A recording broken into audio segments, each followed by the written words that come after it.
It is my intense pleasure to welcome both David Kessler and Anahad O'Connor.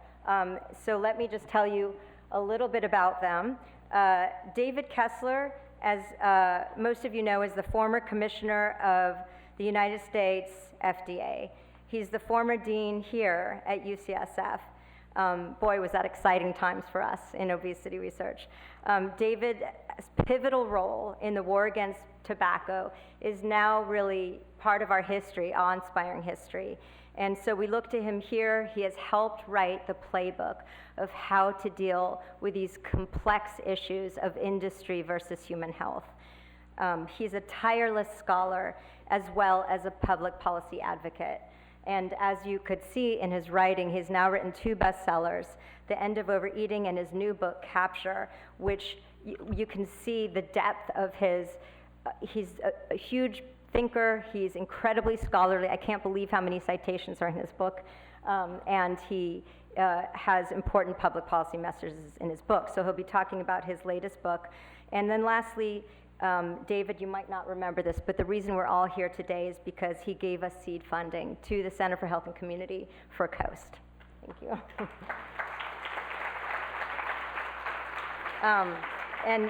It's really such our pleasure and honor to introduce Anahad O'Connor, who is at the forefront of battling this epidemic with power in ways that none of us researchers will ever know or experience. His articles, his extremely thorough articles that are often exposés, end up often on the front page of the New York Times. He is the one who broke that terrible case of universities taking millions from Coca-Cola.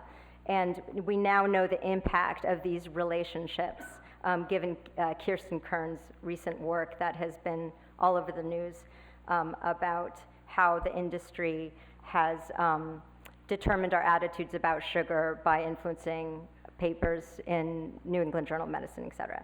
So Anahad also broke the story by Kirsten and her colleagues here at UCSF. And soon he will also break our local story about our Healthy Beverage Initiative. We have some amazing early results showing the effectiveness of a simple sales ban. He's a public health hero, and we're just honored to have him with us, and we're excited to hear your dialogue, so welcome.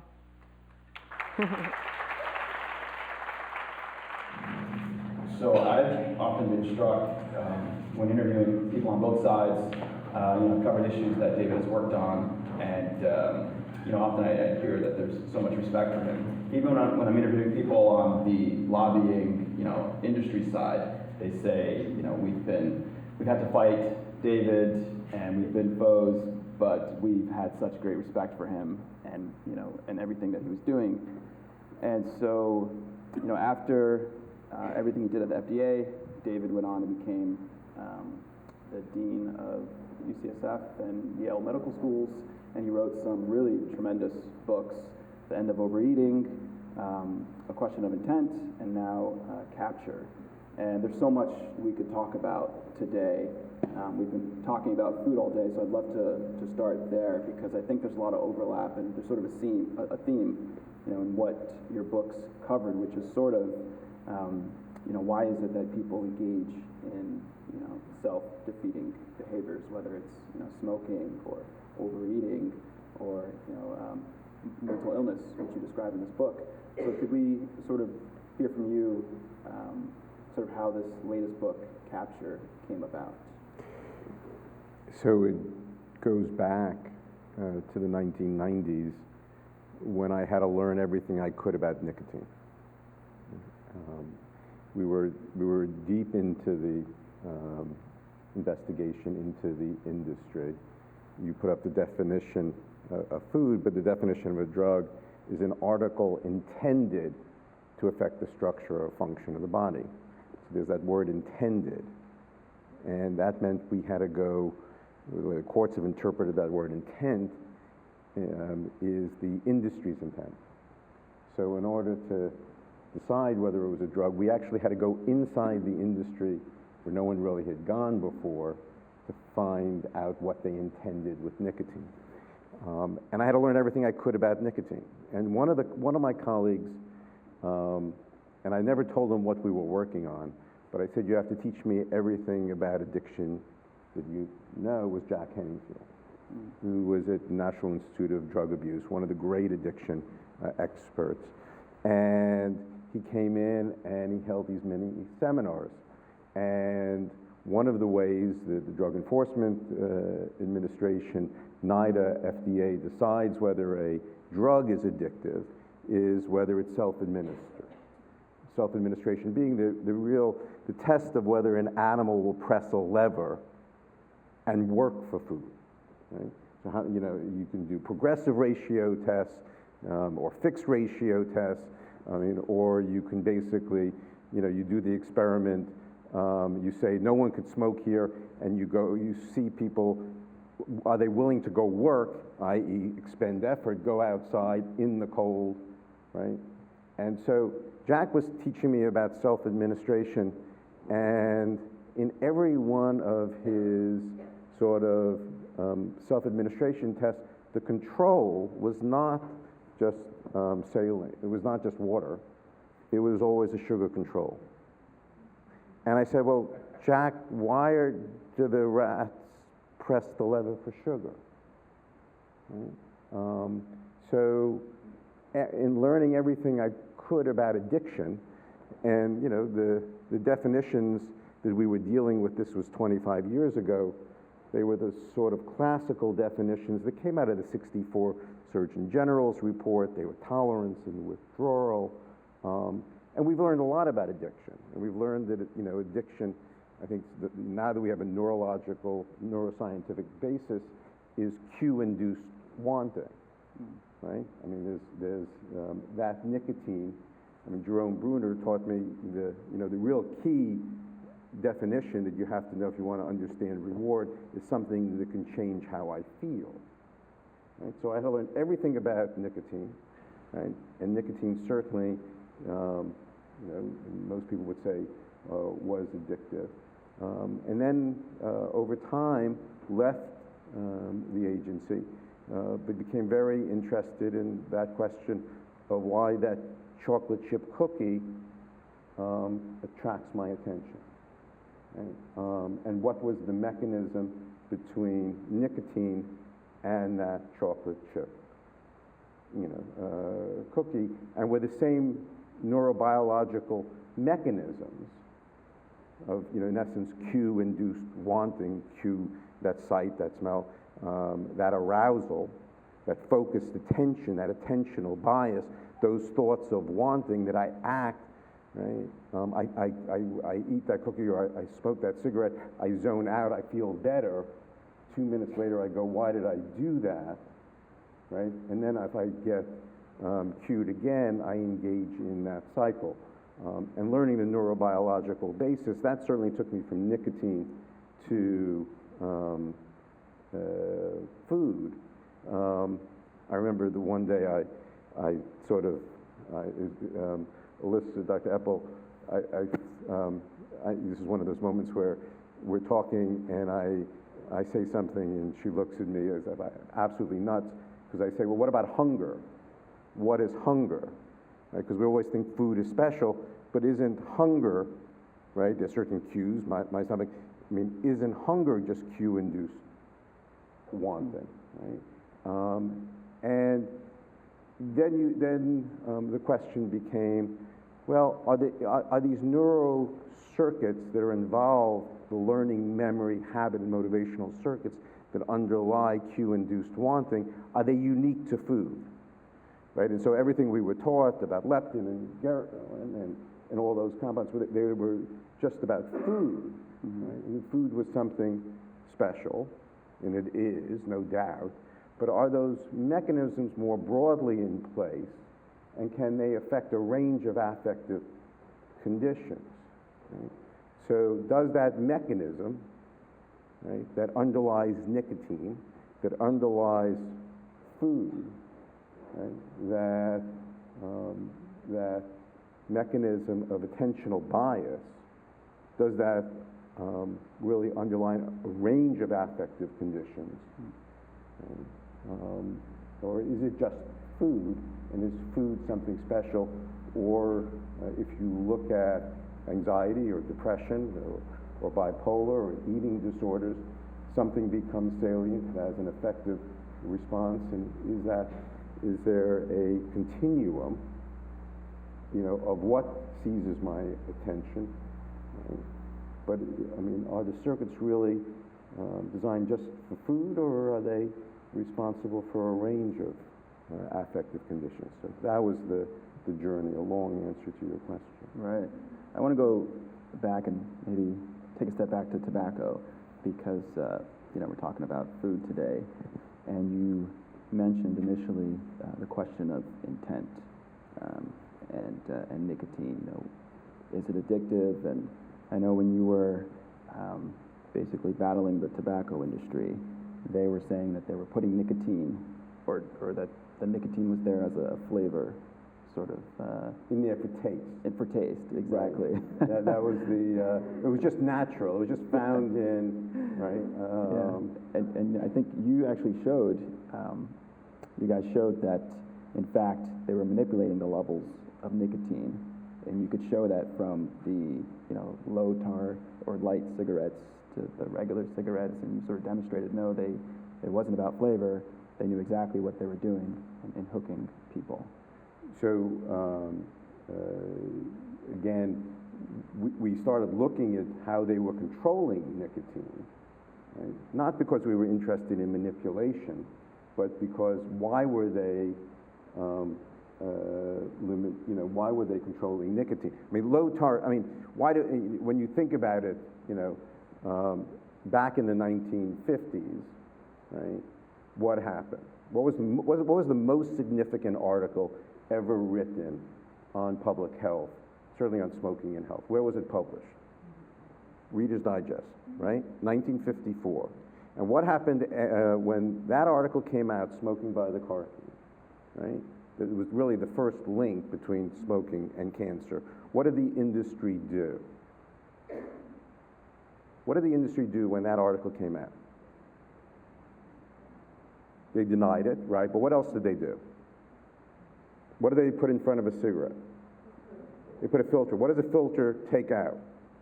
Tar. Tar. And what's the scientific definition of tar?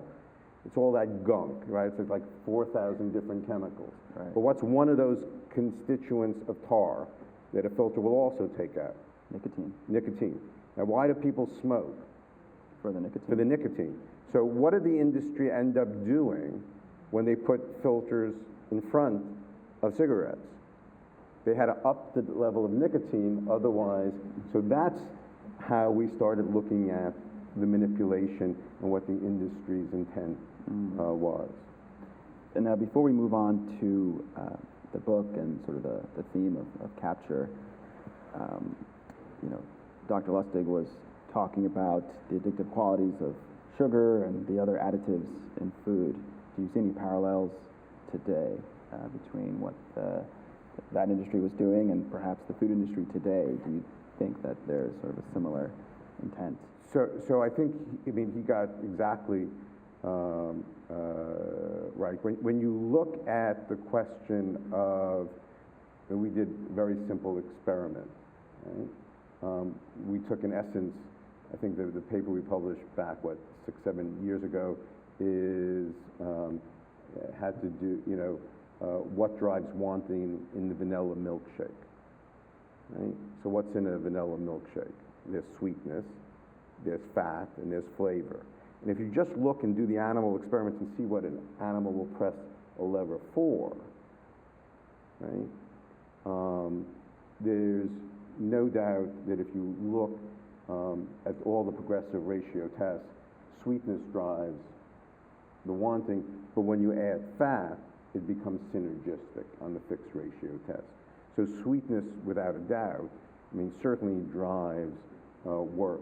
Animals and people will work for sweetness. But if I just gave you a package of sugar and say, go have a good time, you'll say, what are you talking about? Now maybe if your 2-year-olds or 5-year-olds like, but if I now add to that sugar, I add fat, I add texture, I add color, I add mouthfeel, right? So I'm adding the different sensory levels. So I'm upping the level. And then if I add caffeine, there's a little pharmacological arousal by that. So it's not just sweetness alone that drives wanting. It's the multi-sensory components that also create the signatures and make it even more reinforcing. Is that your question? Absolutely. So I have your book here, right? Right. And what's interesting, when you wrote this 2010, Yes. I get that, Yes. right? And if Yeah. you look at the index, this is how, right? You look at the index. Okay. So sugar's not in the index. It's in the book, Okay. right? I believe so. Right? So do you think it's sugar, fat, and salt that drives eating, or do you think it drives wanting? I think it does, and I think it's also, as Dr. Lustig said, caffeine as well. I mean, when he was describing that, I was thinking about this morning when I woke up and was busy, and I hadn't had my daily espresso, and I was starting to get the headache, and I said, I need my fix. So there's pharmacological arousal, I mean, from that caffeine. Yes. But most people who drink the frappuccino, it's the fat, and sugar is also in there, right? Right, right. So it's not just the caffeine. For me, though, I drink it black, and so for me, I think it's just the caffeine, unless there's other. You want the arousal, right? Exactly. Right. Yeah. But you're in the small minority of people Absolutely. who I it don't doesn't at all mind the bitter taste of caffeine Right. or plain black tea. I'm one of the health nuts who's more concerned with the health benefits of food than the flavor for the most part. But I have noticed that, as someone who generally tries to avoid sugary foods, when I'm out with my wife, for example, and she's eating ice cream and I take a bite, it suddenly becomes something where it's almost uncontrollable, where I cannot stop eating the ice cream. There's no, I can have a very delicious cheese and eventually, cut myself off, but with something like ice cream, there's just. Even though you grew up essentially a vegetarian, right? Yes, exactly. With not a lot of sugar in the house? With very little sugar in the house. Right. And I've noticed that if I sort of break the seal and I have the ice cream, the bowl of ice cream or 3 bowls of ice cream at that point in time, the next day I sort of have these cravings for sugar. But then if I resist and I fight it, then the next day it lessens and it lessens, and then I can resist again. But if I break the seal again, it's suddenly very... Loss of control. Yes, exactly. Right. A real loss of control? You've lost all ability to control yourself? Or I wouldn't say all ability, but it's a very overwhelming urge. Right. And I think I would describe it as being, to some extent, captured, to lead into your book. I think there's this mechanism, this underlying mechanism, this wiring. And so the question is, does it just apply to food? I mean, it certainly doesn't just apply to nicotine. Right. Right? It doesn't apply just to caffeine. I mean, there's certainly, caffeine is reinforcing, right? I mean, you have, for many people, not everybody, food is reinforcing, right? Some people eat just in order to be able to live, but for other people, there's a real need, right? And the question, the question is, does that mechanism apply beyond just, food and nicotine? And is that mechanism more than just the learning and memory circuits of our brain, right? And that was really the question, the hypothesis, right, that underlies the new book. Well, you talked about this struggle in the end of overeating, where you would see the cookie, and I think there was even an anecdote where you would leave a couple cookies on the counter and say, okay, I'm not going to have it, I'm going to resist the urge, and then you'd go out, and later on that day you'd sort of reward yourself by eventually having a cookie. It becomes bigger and bigger in one's head Yes. when you try to resist it, because once it grabs your attention and then you're focused on resisting it, then the attentional bias is even increased. Right, exactly. But what And again, what happens, I mean, you could have predicted this, right? We used to, certainly when I was growing up, we used to eat 3 meals a day. Food wasn't layered and loaded with sugar. Maybe we'd have some sugar for dessert, right? But it wasn't all the time, but now, over the last 40, 50 years, we take sugar, fat, and salt, put it on every corner, make it available 24/7, make it socially acceptable to eat anytime, constantly bombarded with food and food cues, right? So my brain basically becomes, I'm constantly, as you said, opening that ice cream. Absolutely. And, you sort of talk about it in the book, this idea that people become fixated on an idea, and it sort of becomes an attentional bias. An attentional bias, right. And it sort of becomes reinforcing. And when your microphone started that terrible noise, feedback. Right? No one was listening to you. We were sort of that captured us, right? If a bear walks in here, everyone stops listening to us. Right, exactly. Right. You're not going to get political on me, are you? You're not going to ask whether the whole election is a question. No, we're not going to do that. I wanted to go down that path. No, you're not. I'm going to sort of lead you down that path. I said, thank you. So give us your thoughts on how. Well, tell us. Give us your definition of capture, and if you could sort of give us examples, present-day examples of how we're seeing it. So, very interested in that something seizes my attention, and that mechanism by way something seizes my attention. Right? I mean, there can be physical characteristics. It can be a light. It can be a sound. It could be something running across here. Anything that's unusual. Anything that's novel.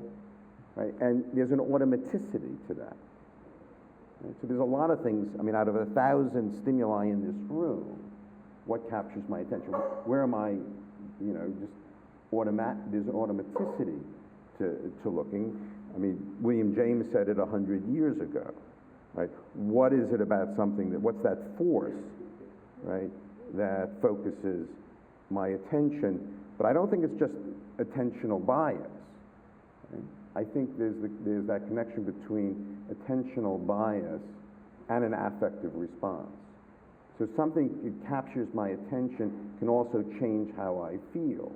So why does that chocolate chip cookie, if it's sitting there and it's hot and it's gooey, and I can smell it, and I want it, right? I mean, why does that capture my attention? Because I've learned to associate, as I'm eating it, right, it's going to make me feel good. I'll be zoned out. I'm not, it'll relieve.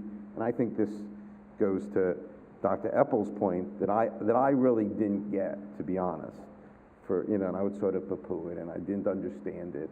But does it all? I mean, the role of stress. I mean, what is stress? I mean, stress is something that I want to change how I feel, because stress makes me feel bad, so I want to do something to change it, that chocolate chip cookie. So but capture is this attentional bias, I think, and an affective response to make me feel better, right? And a sense that there's a loss of control, this is happening, there's an automaticity. But it's not just things that can make me feel better that can capture my attention. What about going over the bridge or that ledge? Things that can make me feel bad. So what's anxiety? Isn't there an attentional component to that? Right? Mm-hmm. What's depression? And that's really how the latest book got focused. Very interested in what is depression. Right. I mean, obviously, the question was always a biochemical abnormality. There was certain monoamines chemical imbalance, yeah. And no one really has ever established that. But that attention to the negative, right? the attention on the self, and then that takes center stage in my head. And then that makes me feel bad, and then I start paying attention to feeling bad, So I get caught in this feedback cycle. Isn't that the same thing as the chocolate chip cookie, or the cigarette? Right, exactly. There's some pretty clear parallels there. So the question is that right? Are those, if you look at that range of, what's the eating disorders? What's anorexia? Right? Is it the fear of food that becomes center stage, that I'm going to get fat? Is it going to be the control, if I can slice that apple in 80 pieces and eat only one every hour, I feel better? Is that what that center stage of that control or that fear in the eating disorders? What's hypochondriasis? Right? I have a symptom, right, that I just can't shake thinking about, my heart rate. Right?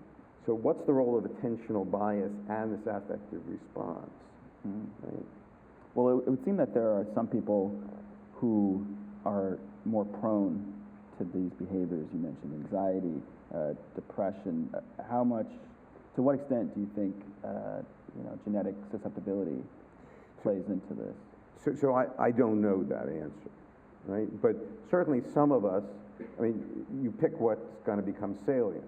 For some of us, it may be food, or others it may be, myself. The negative aspects of myself, or it could be a drug, or it could be money. Pick what becomes salient. It goes back to that argument, 20, 30 years. Is there such a thing as an addictive personality? Right? Are there individuals for which nothing is salient? Right? So if you take, the pilot who landed on the East River. Sullenberger. Right, on the Hudson, right? Right, yes. And so you take him, and, what's his emotional reactivity? I lose both engines. I would be sitting there if I'm flying that plane, holy, what am I going to do? I'm going to have a high affective response. Is this guy just so cool that nothing becomes salient, right? And he's just, no problem, I'm just going to land the plane in the middle of the river. Is that a low D2 receptivity? Is that a genetic trait, right? Or was it his training that made him so cool, so he can, when in that state, right, losing both engines, I know how to do this, I can put the plane down, and then it's only 2 days later that really hits him, what did I do? Right? I would think that it would be some combination of both, but I would think that, particularly in a situation like that, the training would be a huge factor. I could see any one of us who doesn't have a pilot's license freaking out in a situation like that, but if there were a child, for example, choking in the front row here, I think with your years of training as a pediatrician, you could calmly, to some extent calmly, rectify that situation. So what is it? Are there, Rich Rawson, who I think is one of the great addiction experts down Southern California, I said, could you make me into a meth addict? Right? I have never done it. And he said, absolutely. So, is what we become sensitized to, what our neural circuits become sensitized to, the results of 1,000 or 1,000,000 exposures over a lifetime? Right? So if you put me in that environment and can you sensitize my nervous system, even though I would find it repugnant today? Right? And if you take from birth, it's hard to believe that we're sensitized at birth, before birth. Maybe. My sense is that some of us are maybe a little higher set on dopamine receptors. Maybe we're a little more outward. Some of us may be a little more inward. But I don't think it's what becomes salient, I don't think is predetermined. Maybe I'm wrong. Right. My guess is it's experience and the thousands, millions, trillions of experiences that we accumulate over a lifetime and those responses that really result in who I am and what captures me. Well, one thing I'd like to touch on before we move on to questions from the audience, we have time for that, is, in the book you describe in really elaborate detail some fascinating case studies. You open with David Foster Wallace, this brilliant writer who becomes fixated or captured by these negative thoughts and self-doubt About himself. and which people around him just refer to as depression, but there's something much greater going on there. And you talk about Sylvia Plath, and you talk about Hemingway and the doubts that he had, and all these really brilliant people who became captured or fixated on these thoughts. So for those in the audience today, is there, what can you do to break free of capture? So the reason I focused on them is because it's sort of the gift. Right? I mean, we have not yet, we can't even decide probably in this room what addiction is, or what the exact circuitry is, or what the real role of fMRI is. I remember about 6-7 years ago, I was at a reception at a dinner. I was sitting next to Dr. Adler, and she said, "You know the difference between the mind and the brain, don't you?" Right? And it's taken me a long time to grasp that basic. You were a psychology major, right? Yes. Right? You know the difference. But why I went to David Foster Wallace, and others, because the gift of the humanities, they are able, in words, you do this, right, as a journalist, those words try to portray what is going on, perhaps in a better way than any fMRI goes. So Wallace understood. Let me just let me read you what Wallace's answer was to your question.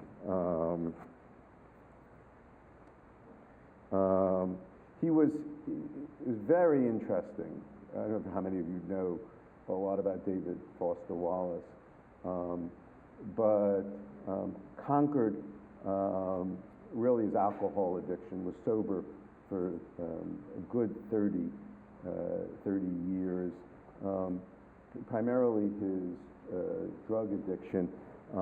And every night, he really was a firm believer in AA, and he wrote, his answer is a little more spiritual, but in it I think is the scientific answer. There's no such thing as not worshiping, right? Whether it's that cookie or that money or whatever. Everybody worships, he says. Okay? Our only choice then is what to worship. And the compelling reason for maybe choosing some form of God or spiritual type thing to worship, be it JC or Allah or Yahweh or the Wiccan mother goddess or the Four Noble Truths or some inviolable set of ethical principles, is that pretty much anything else you worship will eat you alive. Right? So it's money or gambling or sex or fame or power. So if you believe that, the answer that Wallace would give you, and I sort of regret never being able to talk to him about this, is the only way you can overcome capture to something is to be captured by something else. Now, the Buddhists in the room will say, no, I can turn down the noise level. Right? I can change, right, and change the valence of the stimuli, and maybe that will work. But I think for most of us, if you look at AA, there's a substitution going on. That's not my friend, that's my enemy, right? And I'd rather have the fellowship, I'd rather have the sobriety, the camaraderie. I substitute that, right? And if you look at tobacco, if you really ask the question from a policy perspective, what worked on tobacco? And this is where, Stan and I will disagree, and he'll yell at me and whatever. Is it really the laws and regulations and taxes that change? No one in this room will smoke, right? But certainly no one will smoke publicly, and probably no one will smoke, right? And what did we change? Was it the laws that did it, was it the taxes, or did we really change how we perceive the stimulus, right? we used to think it was my friend, and we really changed the societal view of it. Now, those taxes and regulations help along 50 years of changing. But how do you change? I mean, food is much harder. I mean, tobacco is easy. I can live without tobacco. I can't live without food. I mean, we demonize the tobacco industry, right? We can't demonize food because that's the stuff of the eating disorders, right? But in the end, how do I change it's processed foods, it's sugar. I mean, it's sugar and fat, it's sugar, fat, and salt, be it whatever it is, right? You got to change how people look at it. Is it something I want, or is it something that's the enemy? Right. And I think that is one of the things that's going on now. We're sitting here in San Francisco, and election day is coming, and there's 3 initiatives. You're going to vote for the soda tax? You're a New York Times reporter. As a New York Times reporter, I'm objective. You don't vote. On the you ceased all your First Amendment rights. Yes. So I vote, but I can't advocate, right. Or I don't disclose publicly. Whether I'm a Republican or a Democrat, the real question, I think, for the lawyers, it's a mystery. Last point. The last point. The real point for the lawyers is, can you, over the next 20 years, I mean, there are certain substances that are reinforcing. If we can't agree on the word addiction, at least can we agree on certain things are reinforcing, right? And can you convince the next generation of people on the court, on the high court, that not all substances are entitled to the same level of protection as political speech, right? And that's, I mean, can we have the neuroscience that shows, see, that's salient, whatever it is, right? I mean, I mean, that I think is, can you work and be able to show that there are certain stimuli that do have an effect on the neural circuitry, especially of children, that will stay with somebody for a lifetime, and that's not the same thing as political speech. That's correct. Well, so now I want to, it's about 4, we're out of time. I want to take just 2 questions from the audience, make them good, give these guys a hard question. They are up for it, and please, you can also address Anahad too. So, we've got one over here, Kimber Stanhope. Dr. Kessler, can we get your opinion as to the plausibility of sugar eventually being removed from the GRAS list? Generally, maybe explain, generally regarded as safe. Grass. No, I know, but others don't. The question is, could it be removed from the GRAS list? Yes, actually, that was the conclusion of Dr. Lustig's presentation. Right. Yeah. So I was on a panel with all the former FDA commissioners, and someone asked about the GRAS list, and I said, look, the GRAS list is a joke. It's a good hour discussion, right? Because basically there has to be a consensus about safety. Well, what That's if what generally recognized as safe. So if there's 10 experts, right, everybody says this is safe, but the industry has been able to regulate, I mean, basically decide what they self-determine what is GRAS, although, I mean, I think there was GRAS affirmation back years ago on sweetness. Look, in essence, it's a powerful substance. It makes us feel better, right? Just because could you get it off the GRAS list? Sure. But where does that put it, right? You're not going to be, you have, again, I mean, where I would go, I mean, next administration, I mean, 15 days from now, right? Where I would go, I would, on front of package, make companies list the top 3 ingredients. And have to do it in a name that we understand, right there. Just list the top 3 ingredients on the front of package. And, I mean, there are ways, I think, to change how we view sugar and view sweetness And I think that's probably more important in the long run. Yeah, you can get it off the grass list. Great. But you One don't more sound like question. you think that would be all that effective. I don't think that's going to be the answer. You're going to have to change how we look at that substance, right? You're going to change. I mean, it's like nicotine. It's like tobacco. I mean, do I want it or do I not want it? How do I respond to it? It's a perceptual change on the part of the American people on what's good for me and what I want to put in my body, and that's not just. And believe me, this is a big country, and it needs to be regulated, and there are regulations and stuff like that, right? But it's not just about regulation. It's how we perceive things that I think, in the end, it's much more effective than any law or litigation. I think beautiful point, and I would love to end there and have the last comment be from Anahad.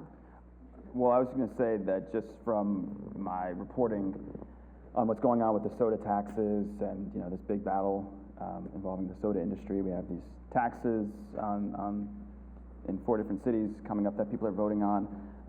I think, you know, there's sort of both of these things that come into play. I think, you know, obviously there's the regulation aspect, but I think industry may also be worried that having sin taxes on their products is going to dissuade people. It is happening. Giving them information. Okay, that I mean, this who is would have ever not thought? I mean, I have to. good for you. The public health community, Kelly Brownell, made a decision 10 years ago, right? You made a decision to put soda in the crosshairs. It has had a demonstrable impact on changing how we view those products, right? The world has changed on that, and it needs to continue to change. Regulations, grass lists, soda taxes are all steps, right? But in the end, it's how, you know, it's what our values are, how we look at it. I think, you know, no one would have predicted the effect on soda 10 years ago, and I think that I think the tide is really changing dramatically.